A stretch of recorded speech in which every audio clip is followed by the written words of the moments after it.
Here's another guy that's a little bit confusing. Abdul Carter, Penn State, 6'3", 250, unless you've got the verified measurables, which I'm sure that you do. I do not. So no verifieds on him. No verifieds on him. He was playing off-ball linebacker, and then I think his freshman year, he was playing a little bit more of a rush role, and now he's going back to defensive end. That's what the current trajectory is for this guy? So if I remember correctly, when he was a freshman, they had a couple good linebackers at that point. And they had the Brooks kid, and they had somebody else. I can't remember who the guy was 2 years ago that they had as well.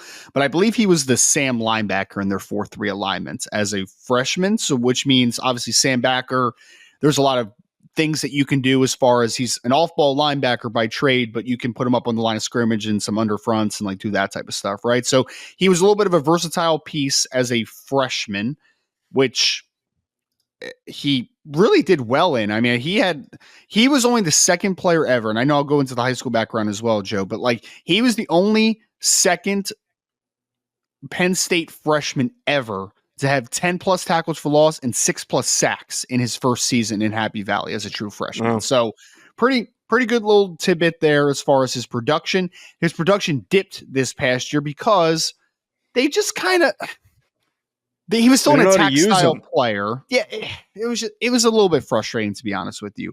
He is, and just kind of recounting to his background, LaSalle College, Philadelphia, PA guy. He's a Philly guy, man, which means he's better than New York, obviously, right? So consensus 4-star, number 129 overall player by On3.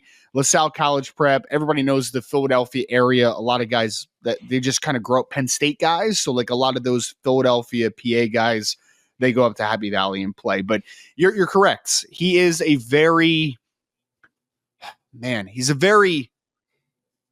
he toes the line of that I talked about before.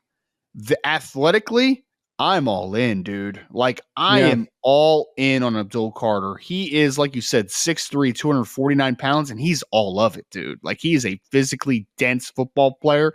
Closing speed is outrageous. His short area stuff, like when he is a interior blitzer, when they used him from the second level this past year for Penn State, the closing speed he has to get from second level to quarterback is outrageous, dude. Like I was watching the Ole Miss game where I felt so bad for Jackson Dart in that bowl game because it was like every play, it was Abdul Carter, number 11. He was there. He was there. And I'm very curious to see, because rare player coming from depth and blitzing, obviously with the move now to full-time edge is the route that they're going. There's going to be a lot of parallels that people are going to paint this preseason for a lot of good reason, actually, to Micah Parsons. 1, Penn State linebacker. 2, number 11. 3, could he be a dominant rush guy? I mean, like there's going to be a lot of those parallels that are created. I would just like to say, Joe, without telling you my grade, because I know we'll wait until the end on that, I'm in on this kid athletically, though, man. Like, I'm so in. There is just insane upside with an Abdul Carter. It is just strictly, I got to see what they do with him at edge, man. Like, I don't know what to expect with him on edge because he's a great interior blitzer, but you haven't really seen him come off the edge a ton. It is a little bit of a wild card right now, but dang, these athletic gifts are special. Yeah, the athleticism definitely pops. And the other thing, too, that's like really freaky is the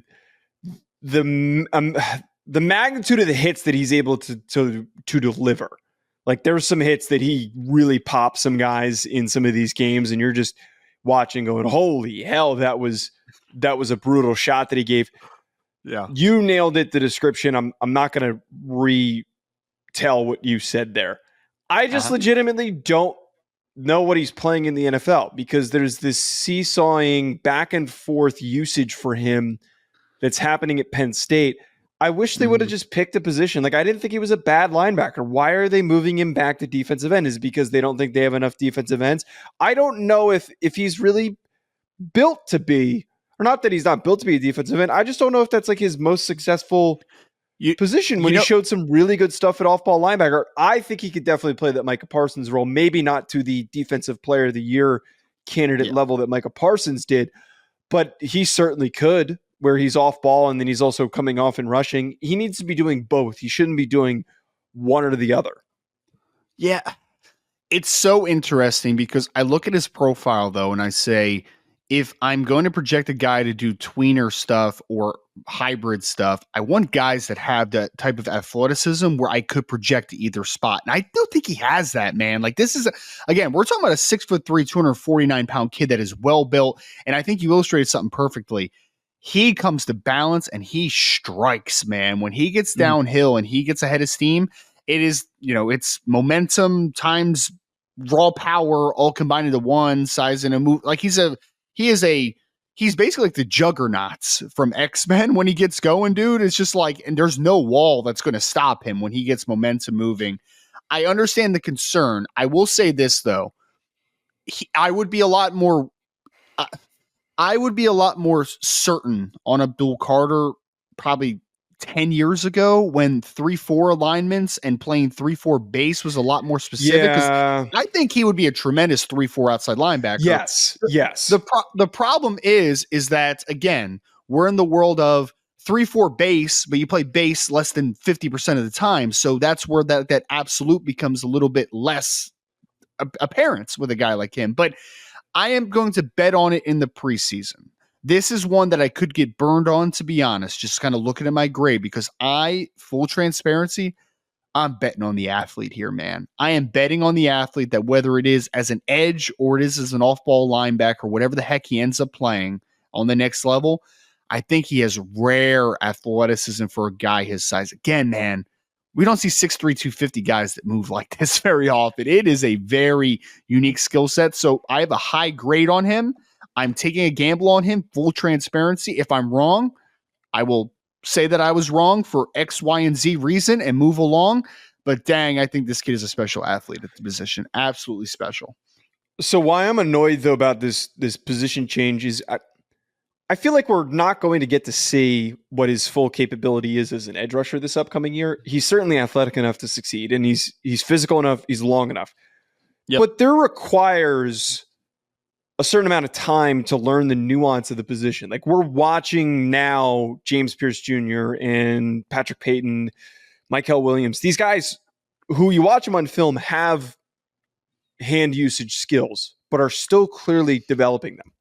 Yeah. I just think it takes like multiple 3 to 4 seasons for guys to like really learn how to play the position. I'm going to be really annoyed if we come to this year and we come back and we watch the tape. Okay. And it's just Abdul Carter trying to be an athlete every single rep because he was underprepared. And he's also got a new defensive coordinator. Tom Allen, I think, is the guy who's taken over. Who's Allen, Indiana head coach. Previous Indiana head coach is taking over. Yep. I don't know what to expect from him. So we could probably there's a chance that we could just get Abdul Carter being told, hey, man, just go at that tackle. Just go at him, man. Just go figure out what you got to go do, because they don't have the time to teach him how to use his hands and develop a pass rush moveset. I hope he has some moves by the end of the year, but I just don't know if that's something that gets completely figured out in one season. And it's just going to muddle the projection. Normally, when we're talking about guys moving, it's moving backward. So when we talked about Harold Perkins, he moved from rush end to overhang, and now he's playing Will Backer because he was really athletic, and then he's getting moved to a position that more fits his style. You know, I would phrase it. Go ahead. I would phrase it a little differently. Guys usually move in. I wouldn't say back. Usually, linebackers move. They move away from the line. They move away from the line of scrimmage. Is what I'm trying to say. They move away from the line of scrimmage. You'll never have a line. When can we think of the last time a linebacker moved to the line of scrimmage to play as a defensive end? Micah Parsons. No, but he was doing both things at Penn State. No, that's not He was doing both things at Penn State. Their film was different. I remember watching Micah Parsons. He was one of the few guys I watched that cycle. Who was the linebacker that I liked that went to Tulsa? David Collins? Yeah, that's worked really well. Well, I didn't say it worked well. You asked me the question, though, and I'm answering the question, Joe. That's how conversation works. Somebody asks a question, the other person answers it, and then we keep going. Penn State's going to screw this poor kid up. And then they are. You know why? You know why I know they're going to screw him up, which is why I'm already second guessing my evaluation here a little bit. Is that why you were smirking? Well, because I was starting to think of, I was going to make a joke, and I was going to say something to the vein of, well, at least Penn State consistently develops edges really well, which is, oh my gosh. I mean, let's work down this list a little bit. That's probably the worst part. Yatir Gross Matos. You remember Yatir Gross Matos? Do you remember? I remember him. Jason Owe? Do you remember Jason Owe? Do you remember Chop Robinson just this past year? Like athletes who don't know how to use their hands. That's what you just named. The best Penn State edge rusher that's come out played linebacker at Penn State. Think about that, dude. That is just absurd to think about. You're making me second guess it. I'm still going to bet on the traits, but yeah, it's not a. What's your grade? I have a late first round grade on Abdul Carter. I like. I early second. Okay, we're on the same. Okay. On the same page. I thought you were about to say he was like a top 10 grade for you or something like that. I do have a slightly higher grade on him than Harold Perkins though, because I just think that Harold Perkins at 215.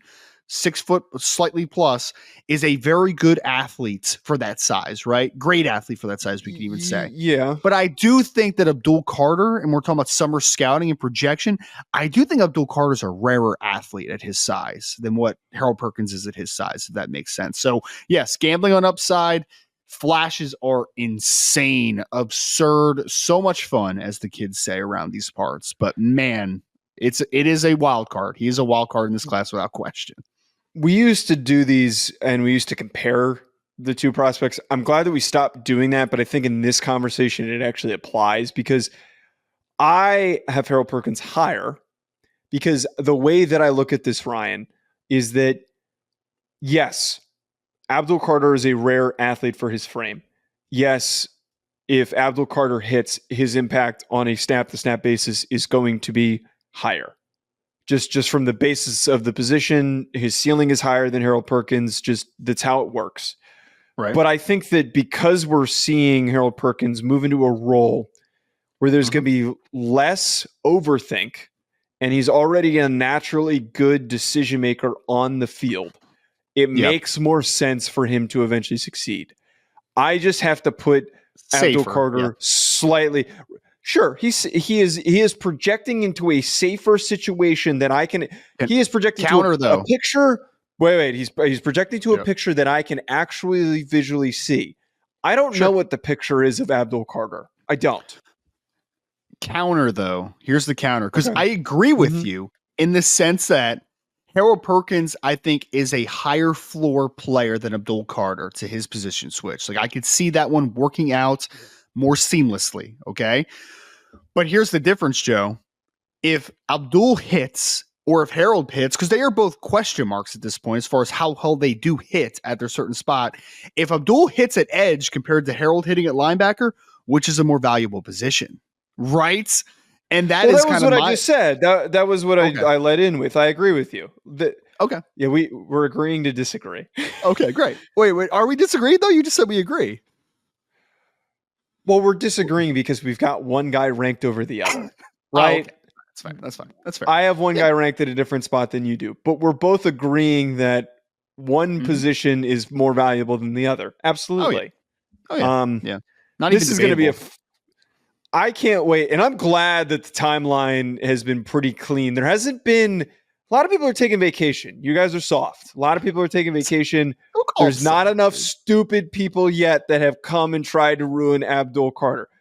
A lot of stupid people are ruining some of these prospects already. They're already saying some really dumbass stuff. I have a first round grade on him. I'm not ruining anything. What are we talking about? I didn't say you. I'm referring to, and you know what I'm talking about because we send these tweets to one another. All I'm saying is that there are a number of prospects right now. I'm not going to be specific. That there are some insanely ridiculous takes that are being put out there. Luckily, nobody has brought up Abdul Carter yet. I don't think anyone has. It's interesting because he would be the guy that would create the most conversation. Would he not? That's what I'm getting at. The most conversation. Yeah, you're right. I agree with you. 100%. Meanwhile, we're nitpicking and trying to create a conversation over guys that are much easier, cleaner evals, which is just very interesting this time of year. Very interesting. We always do this. I can't wait for the Abdul Carter conversation in March. That is going to be cancer. At Joe DeLeone, at Rising Draft, folks. Thanks for tuning in. We're going to be back with more scouting reports. I think that the idea is running back, so we'll be doing that next. Hit the subscribe button. Leave a 5-star review. We'll talk to you later. BetOnline remains your top spot for all of your live betting action and contests. NFL, college football, UFC, NHL are all in full swing. BetOnline is your number one source for wagering news, odds, trends, and predictions with both desktop and mobile access at any time. Head to BetOnline today and use promo code BELIEVE, that's BLEAV, for 50% off your first deposit. That is a 50% welcome bonus. Bet online, where the game starts.